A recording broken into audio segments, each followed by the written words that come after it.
Hey guys, and welcome back to the channel. Today we're going to continue to take a look at my mystery 1974 Honda ATC90. And I say mystery because coming into this, I knew the frame was from a 1974. It's an early 1974 serial number.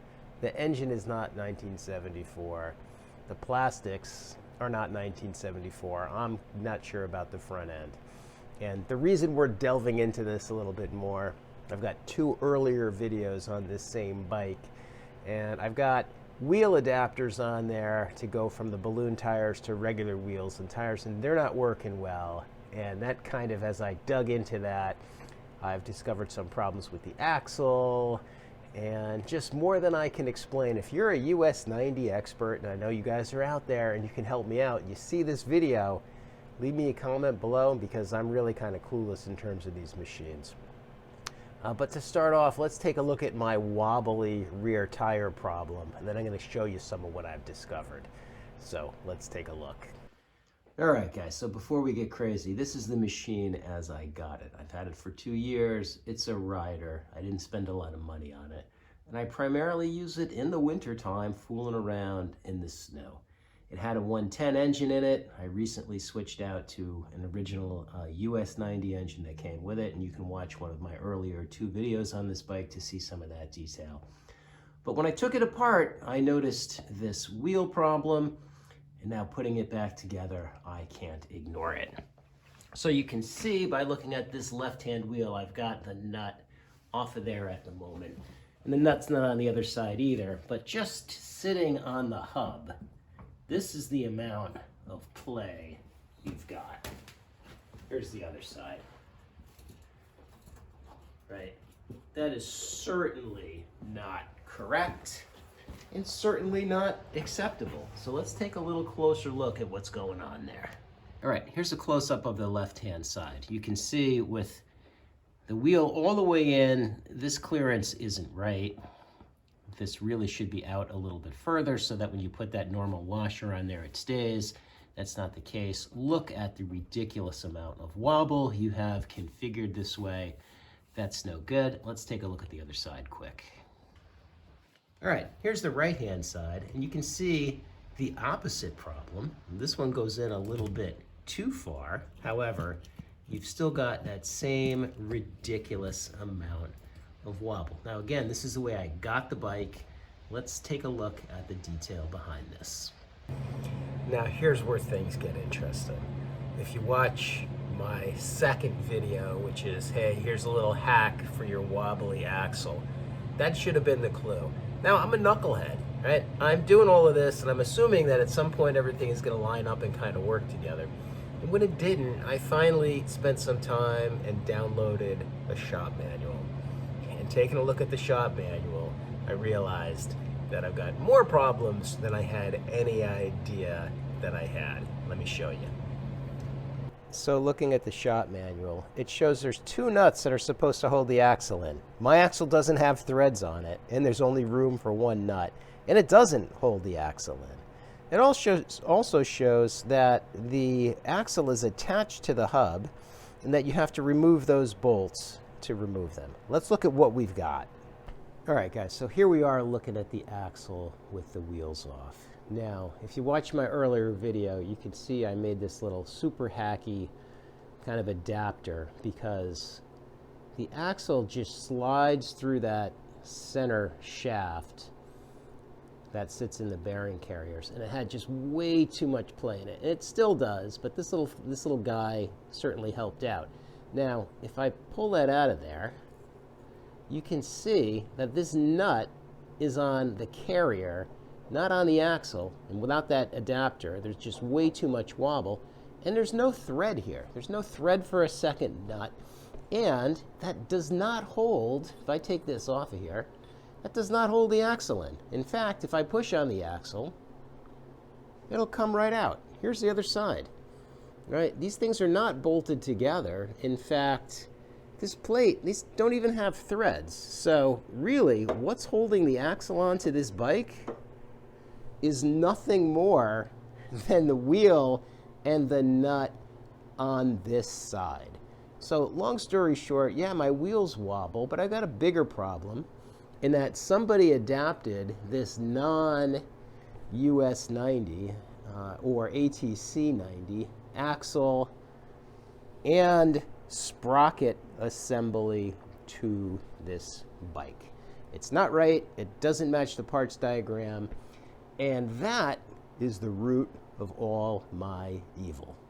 And before we get into what I'm going to do with this, let me just show you a couple of the other things that make me call this now a Frankenstein bike, because I really have no idea what's going on here. All right, here's the rear seat plastic assembly. You can tell from the color, you can tell from the decals, you can tell because it's got the holes in it for those little rubber covers that go on there. This is earlier than 1974. I'm going to guess 1973. That is as orange can get, but I'm going to guess that's faded Tahitian red. Here's the front end. It matches that exactly. From what I can tell, this is original paint. It's got the decal on there from what I'm assuming is the original seller of this, where the fender has been chipped. I don't see anything under there other than that orange. The only thing that makes me suspect is the fact that this headlight bolt is also painted orange. I don't think Honda would do that, but who knows. The top of the triple tree here is 1974. It doesn't have that earlier latch mechanism on it. And I don't know in terms of what the 74s look like, but the bottom of the triple tree, you know, the mount that goes up through here, this is hollow. You could actually run one of those clamps down through there. We're going to take a look at that, but this, I would say this is a 72, 73 front end, minus that clamping assembly. I'm going to guess that that plastic is from the same year bike. The tank, which is over here, came off of something else, has been repainted. So this is a mix of God knows what at this point. All right, guys, so here's my challenge. This project started out as like a couple of hour engine swap. Obviously, I am well beyond that. And I don't want this to turn into some big project, and I don't want it to turn into a lot of expense. I really don't have any desire to buy anything that I didn't buy already. I want it to make this work the way that it is.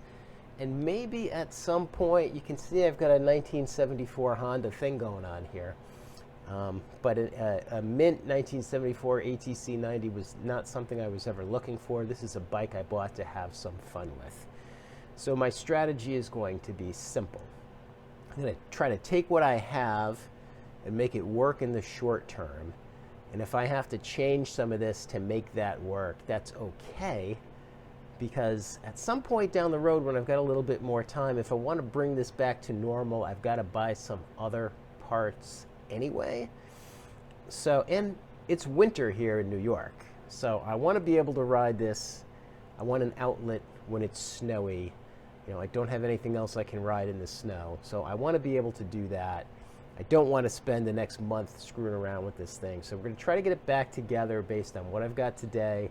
Maybe we cut up a couple of parts and change a couple of things. And then at some point down the road, I'm going to turn this probably into a hybrid 73, 74. And based on the fact that the plastics in the front fender are 73, I think I'm going to make it look more like a 73. But let's see if we've got any options to make this thing work. All right, guys, so this is the way these flanges, the wheel hub, and the adapter are oriented when I got the bike. This is a valve stem, so this is facing out. And these, in the shop manual, are displayed in the other direction, so the flange on the outside. But to get the wheel offset right, whoever did this, and I think it was the guy that I bought the bike from, set it up this way. Makes logical sense, but it doesn't work as I showed you, so let's take it apart and take a closer look. And just in case you guys are wondering, from a wheel perspective, these are 8-inch wheels. I don't know where they came from. Not a lot of indication on here. It's got AW down here. It says mounting tire side, 584. These 4 holes around the outside look like they're about 5 inches on center. These 3 holes might have been drilled for this adapter plate. And guys, here you can see what these wheel adapters look like. This is the way that I received the machine. So the adapter bolted behind the existing US90 ATC90 hub. Here you can see this is what a hub looks like originally. Here's that plate. So as received, mounted this way. You also have the option of doing it that way. So we're going to take a look and see if there's a way we can configure these things, keep the offset pretty close to what we want it to be, and not have them wobble.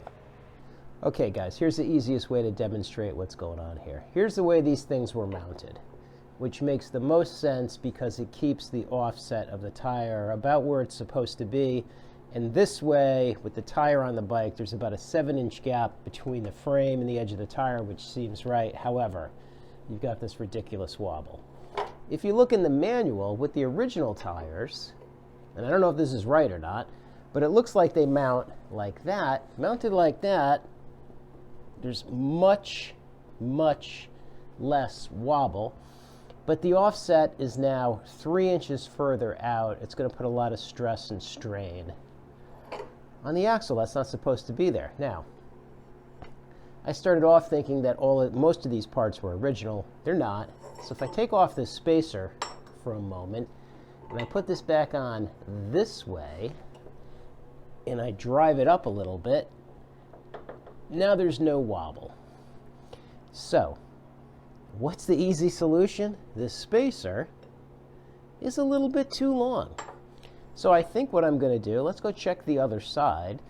But since none of this is original, and I'm going to have to replace it all at some point anyway, if I take my bandsaw and cut a little bit off of the spacers so that I can drive this on a little bit further, then I've got to find a way with the right washers to shim this so I can put a nut on it and hold it in place. That's a lot less wobble, and that should get me to the point where I can ride this a little bit and then replace this with the right parts when I get a minute. All right, guys, so here's the other side. You can see, like I showed before with the wheel on, this one goes on further, still wobbles quite a bit. If I take off that spacer and slide it up all the way, making sure not to knock out my axle like I showed you before, then you don't have any wobble. I've got a bigger gap here to deal with, but we can take a look at dealing with that. So this I'd have to cut back a little bit as well. Now, if these were all original parts, you wouldn't have to do this, and I wouldn't care. This is yet another hack. But as a short-term solution, until I decide to spend some money on this thing and actually get it back to original, I think this is what I'm going to do. All right, so a quick measurement shows me that I need about 170 millimeters. I find that's the easiest way to measure this stuff. So I just have to cut a little bit off of this. And then for any of you guys who asked me, or any of my friends, hey, why do you need another bandsaw? Well, this was why, guys. This was why.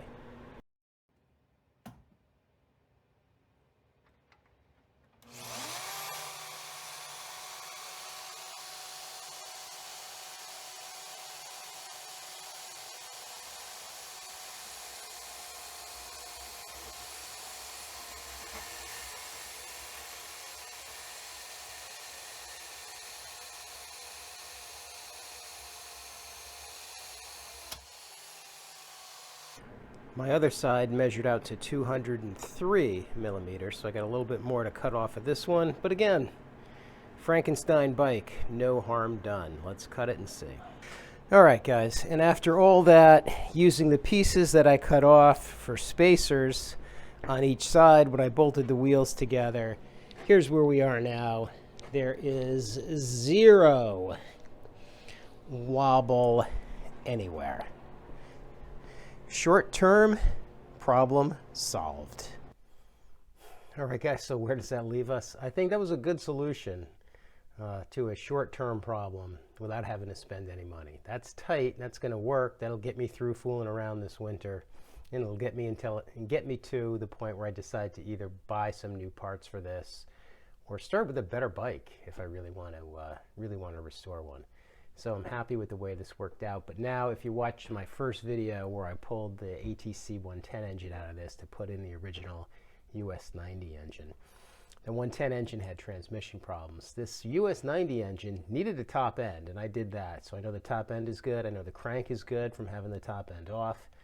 I know the valve timing is good. The valves and the valve seats look good. The points, the ignition timing is fine. And I fixed the pull starter, but I don't know about the rest of the guts of that engine. So the next thing we're going to do is get this thing running and make sure it works. Until then, thanks for watching. Give me a like and a subscribe if you're not subscribed and you enjoy my content. Thanks, guys. We'll see you soon.